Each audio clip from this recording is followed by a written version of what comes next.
Good afternoon. We're here with one of my favorite people. Oh. Lynn, excuse me, and there we go. That cough that I was telling you about. Yeah. At any point in time in this conversation, I'm sorry in advance. It Yeah. just won't go away. It's a little tickle. I But get you. I have the same thing, so I'll have I to excuse it. so excuse both of us, but we're dealing with it. Yes, exactly. Excuse me. I met Lynn through through real estate. I kind of wanted to know more about it, and she has really opened my eyes to exactly what people really should be prepared for and what to do.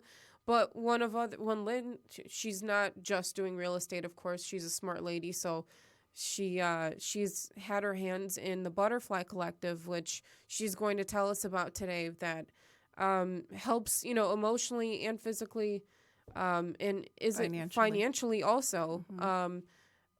The victims of domestic abuse and violence. Mm-hmm. So please tell us more, because this is something that many people, there's a lot of men and women out there that really, really don't talk about it or sweep it under the rug because they feel like they're alone. And it's a very unfortunate situation. But please tell us more. Okay, so I don't know how far back you want me to go, but I am a survivor of domestic violence myself. I left my abuser in 1988, so it's been a long time for me. But I thought I was healed, but really I just buried it under the rug. I never told anybody about my experience, what I went through. When you're in it, you don't really realize that you're in an abusive relationship. And abuse is many things. So a lot of people, when they hear domestic violence, they think the woman is being beaten. Mm-hmm. And that is definitely a part of it, but it's only a part of it. Right. There's financial abuse, there's control, there's manipulation, there's gaslighting, there's isolation. I mean, the list goes on and on. And so my abuse was really all of that, and the violence started towards the end when an abuser feels they're losing control of their victim, that the violence escalates. And so, anyways, so the Butterfly Collective, the passion that I have comes from my personal experience. I'm so sorry that you went through that. Thank you. There are 1 in 4 women that experience domestic violence in their lifetime of some sort. And I believe the number is 1 in 9 men do. So in 2015, I learned about, first of all, I didn't know about all of the resources that were available to victims when I was going through it and coming out of it. I didn't know about Turning Point. I didn't know about Haven. I didn't know that there were shelters. There was a lot I didn't know. And so I was fortunate enough to have a mother that supported me when I left and helped me get on my feet. But not everybody has that. No. And so in 2015, I learned about an organization called Handbags of Hope. And it's a small local nonprofit that would get donations of gently used purses and fill them with 10 essentials because, like deodorant, toothpaste, the things that you and I take for granted that are in our counter every morning. Oftentimes when a victim flees their abuser, they just got to go. There's no time to pack a bag. Right. They go. So they have nothing. Mm-hmm. So she provided purses with 10 essentials to all of the shelters in Michigan. And because I'm a survivor, that really hit my heart. And I wanted to have a fundraiser for her. And so I started doing this fundraiser, and in promoting it, I started getting private Facebook messages from women that have either gone through domestic violence and are out or know somebody. And the stories that I heard were awful. Like I couldn't sleep. I'm with the word empath. I think I'm saying that wrong, but you know what I mean. Yes. So when I hear these stories, it's not just a horrible thought. It's like I feel this pain and this Mhm. sorrow that this person is feeling. And the more I learned and then after I did that, I was just like, I have to get involved in bringing awareness to domestic violence so that people understand how great it is and what it is, but also help put a stop to it. Like there's Mm. so much, like our laws don't really, they're better than they were when I left. My deciding like I gotta go is my husband at the time hit me in public in front of a police officer, and my sister was standing next to me and said, "Are you going to do anything to this police officer?" And he said, "That's a domestic dispute. We don't get involved." Now, Oh my thankfully, things have goodness. changed and now they're not like that. But still, the laws are so. Um, That just gave me goosebumps. By the way, it just kind of like hits a nail somewhere. It just strikes a nerve, and that makes me angry. So it, sorry yep, to, yep. but my God. But it's changed. I mean, it's not that bad now. They do respond quickly, and but there are still laws. Like so, for me, um, I never reported. I never told anybody in my family, let alone report what was going on to the police. And most victims don't report it unless it's so bad that somebody else calls or they feel threatened, like their life is threatened, and then they Mm-hmm. call. So there's a lot of unreported abuse that goes on. And then you get to where you've absolutely had enough, and you then start getting the courts involved. Well, you say all these things have happened to you, but you've never reported it. So that's a problem with the system, and a problem and with domestic violence. A lot of reason, like I said before, you don't report it. One, because it's your life. You don't Right. realize what you're going through is not normal. Right. And two, there's so much shame. And it's not our shame. It shouldn't be our shame. It should be the person that's perpetrating the violence. But they don't have any shame. That's why they're doing what they're doing. Right. So there's all of these reasons that we don't report what's going on in our lives, right? Even talking about it. Some people don't want to even talk about it. Well, Still. because divorce was and still it still is in some countries a very taboo word. You just take it and take it and take it because what would people say? Right. What would people say? What would What would people people say? think of me? But unfortunately, when they don't start thinking until it's too late, until something happens to that lady, the poor girl, the woman or man. It's not just women, but still it's 1 in 9, and then you have 1 in 4. So there's still more of that happening to women, Right. unfortunately. But it's now, I'm assuming that it probably, you know, touched you so much that you felt like you had to do something about it, and Yes. that's where you're at right now. Yes. So it was at that my very first fundraiser for Handbakes of Hope that I learned about Turning Point. And one of the ladies in Turning Point, on a volunteer, reached out to me after the event and said, have you thought about sharing your story? And I learned more. Turning Point has an outreach called the Survivor Speaker Bureau, and what you do is publicly share your story. People reach out to Turning Point and want people to come, sometimes schools, sometimes private Mm-hmm. events. And so I did that, and I learned a lot. They don't just like listen, there's training that goes. So I learned more about domestic violence, how to react to it, how to respond if there's somebody that needs help, what to do. And so I did that for a while. Mm-hmm. And what Turning Point does is a wonderful thing. They help women that are escaping, and there's limited space, so they don't always have room for people that need to get away, but they do provide many other sources. Thank goodness. So yeah, so that's a really good thing. But what I found in working with them and what I learned was that there's this missing piece.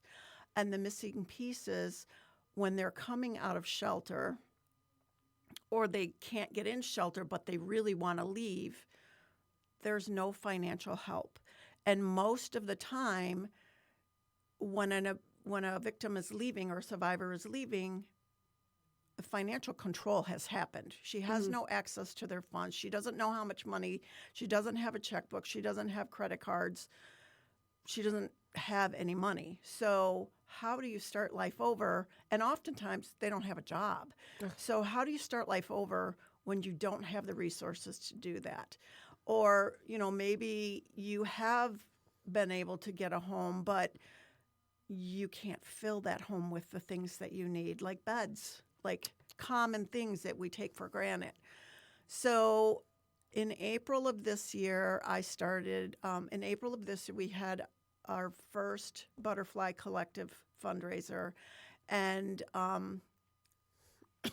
it was a fashion show, vendor show, and it was a success. We had 250 guests at our first event, which we were very, very pleased with the outpouring of support. And so what our goal is to provide financial support, emotional support, and education to victims. So we do that currently. I have one of the ladies that are on my team. She's an attorney that specializes in domestic abuse cases. And she invited me to a cocktail Christmas party on Thursday evening to meet and some people that are in the political world in Macomb County. And she said it with a great word in describing it, and that is that we're in the grassroots stage. So we are currently working on getting a nonprofit. We are not a nonprofit yet, although 100% of the money that we make does go to help survivors, and we've helped several already. I'm currently working with 5 other women. And again, I don't let people know who this is. Sure. It's confidential, but we are doing great things, and we have gotten an immense amount of support through people that know me and what I'm doing. I have always been a woman of integrity, and a good word to describe me is tenacious. And whatever I do, I'm going to get it done. And so we have a following. It started with me and a friend, Kenitha Amor Porter, who owns most of my circle are business owners. So she owns Amor Your Body products, and she did that fundraiser with me first. And now there are 6 of us on the team. So, and we've had wonderful local companies do fundraisers for us. The Hive Salon in Shelby Township did one for us. Sherwood Brewery has done 2 for us. Actually, we'll be doing another one. They're doing one for us on December 21st, and it's a charity gift wrap. And you bring all of your gifts that you want to give to your loved ones, and we wrap them for you. Aww. And then a portion of that goes to the Butterfly Collective, and then there'll be a jar for donations. So that all goes to help survivors.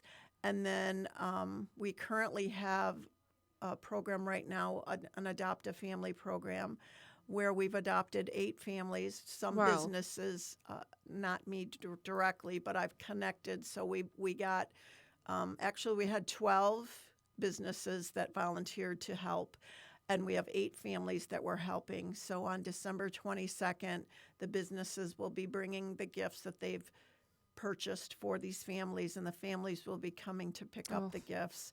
And I love that. it's just a beautiful thing to be able to make a difference in someone's life. And you don't realize how big that difference is. I mean, that just that one gesture could change their world and want to do something that you're doing today. So Yeah. they'll probably want to pay it forward. So it makes a much bigger impact than we really think sometimes. It's true. It's true. I know that it is a big problem, and in many cultures. I mean, there's a lot of cultures out there that don't allow you to speak up. Mm-hmm. Mine most recently, is also one of them. I mean, I'm gonna just go ahead and say, being part of a Middle Eastern region, or being Middle Eastern, you're not so much Chaldean, because we've been we've come a far way, and we've come to realize that you respect the women in your family, and freedom and independence is extremely important. So maybe not so much ours, but the region that we came from doesn't really allow you to speak up. And for the women that are going through that, it's the hardest, because if they say something, it's almost their life that they're being threatened against, or the whole family you're just shunned upon if you speak up against your husband. So I could probably say this happens in more cases than we can ever imagine. I would probably put my money on more than 1 in 4 women. I would probably agree with that, just because I think one of the reasons that number, when I started doing this in 2015, that number was actually 1 in 3. Now it's 1 in 4. And I think that's coming from there's more awareness. And there are organizations that are led by men that teach. One of them is called the Mankind Project. And the Butterfly Collective was actually born from a conversation with my broker, who belongs to this Mankind Project. And it teaches men to respect women and to hold other men accountable to respect women. That's awesome. So there are organizations out there that are making a difference here in America, but it's here. So I totally, and I think, there are a lot of other countries that are in the same. I would venture to say that, the Italian culture is, and I'm Italian. I mean, I'm married to an Italian. He's a wonderful man, but I just see it. I know women that are, they're Italian women, and I've heard stories, and it breaks my heart. Like, it's wrong. They're on every level. afraid. It's wrong. It doesn't matter what the culture is. It's wrong, and it happens. So, yeah. I mean, that's. So right now, if you were a victim of domestic violence, or currently in a relationship trying to get out of it, what would you tell them today? If you were to be able to speak to them today, what would you say would be the first thing you should do? Well, first I'm going to say that if somebody tells you that they're a victim, please believe them. And probably if somebody has they speak that they're being abused, they're only giving you a little tiny bit of what's really happening to them. So you need to understand that they may not be ready to leave right now. It has to be in their time. They're so dependent on this abuser, because this abuser has told them time and time again, nobody's going to want you. Look at you. Whatever the case might be. Or it's either that, or what'll happen to you if you leave. Right. And or both. Or both. Many cases, both. Yes. So,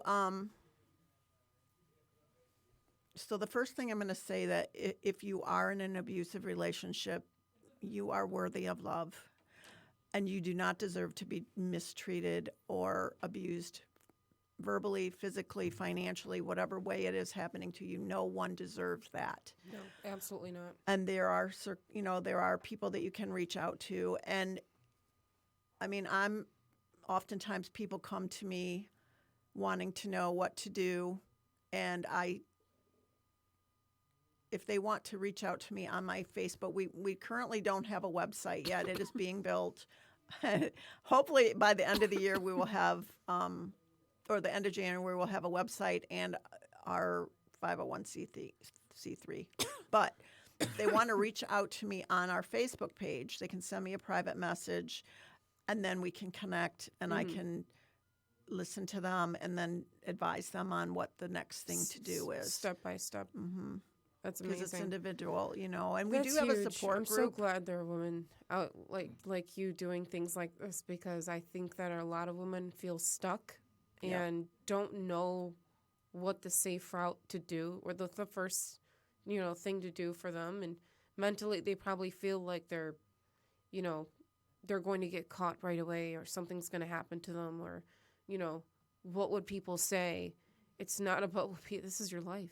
Right. This is your life. Right. And you deserve a better future, Yep. just like anybody else. Absolutely. So I will have Lynn's information on my Facebook. Anything that anywhere, any source that she can provide, it will be on my Facebook for you to find. And if you do know anybody that is, mentioned it, said something about it, um, please, just give them Lynn's information. They will do it in time, I'm sure. Yep. But, as you probably have experienced, they do it when they're probably ready. When they're ready. Yep. For sure.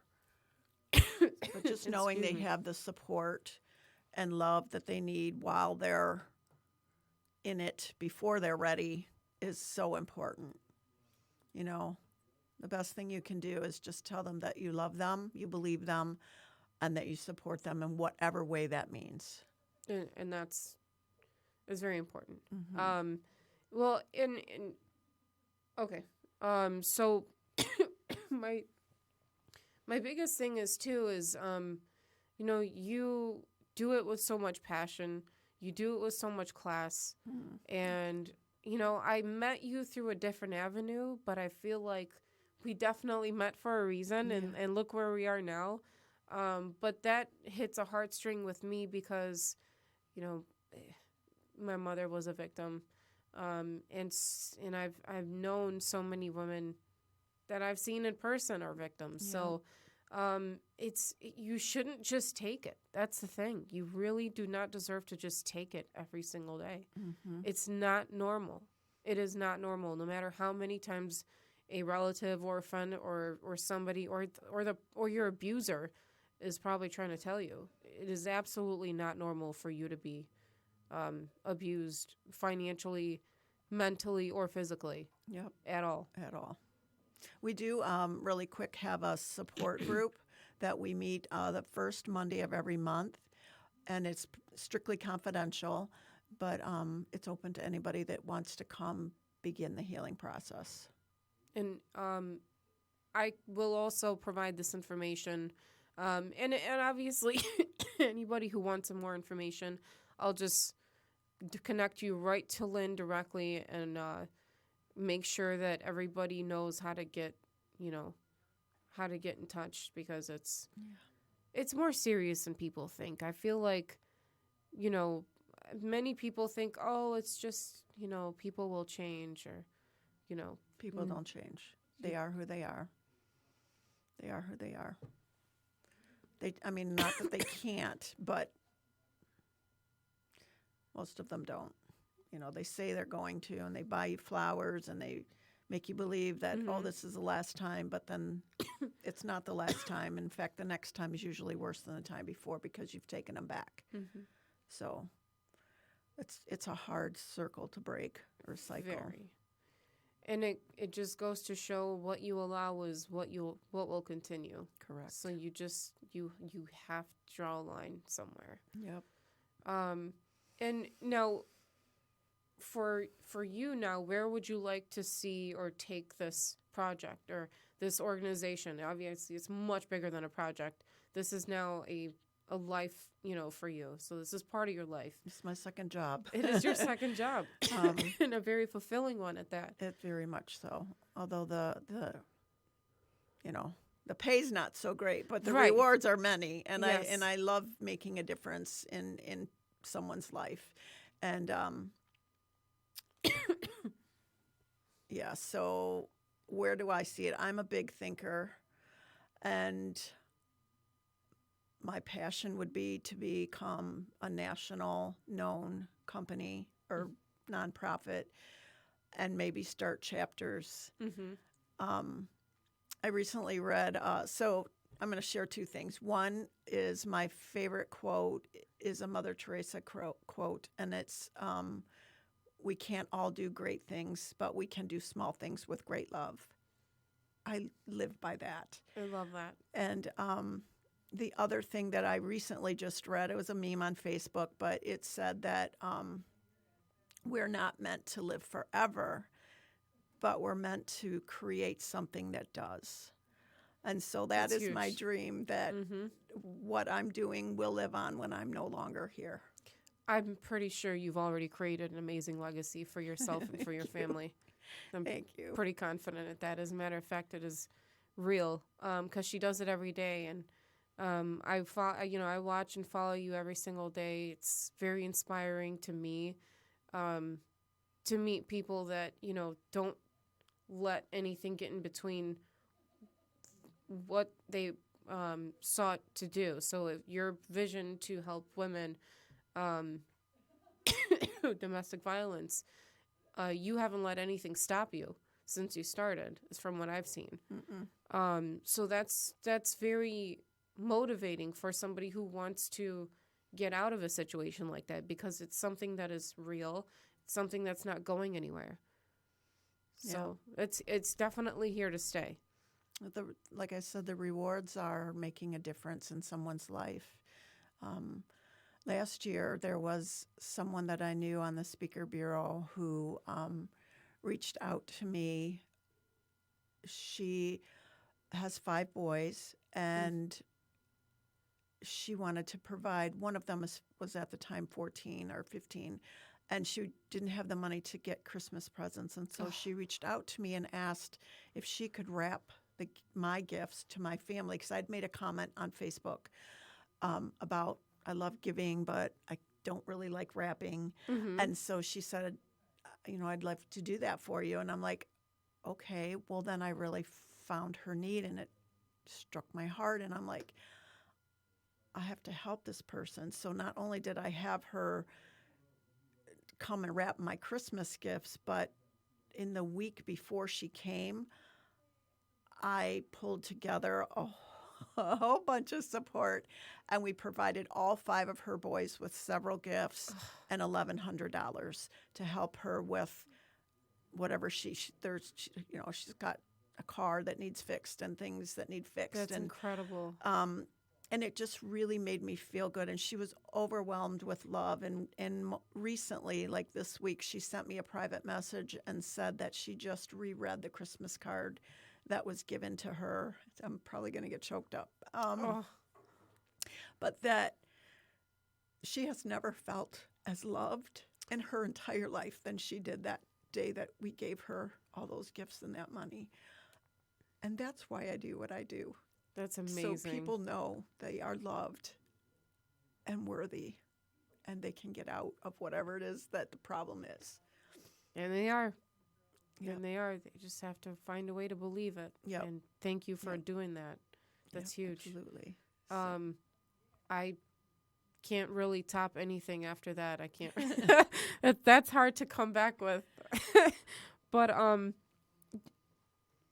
it's a pleasure and it's an honor to sit here next to you, Lynn. Thank you. It I really appreciate is. you inviting me and let me speak about this.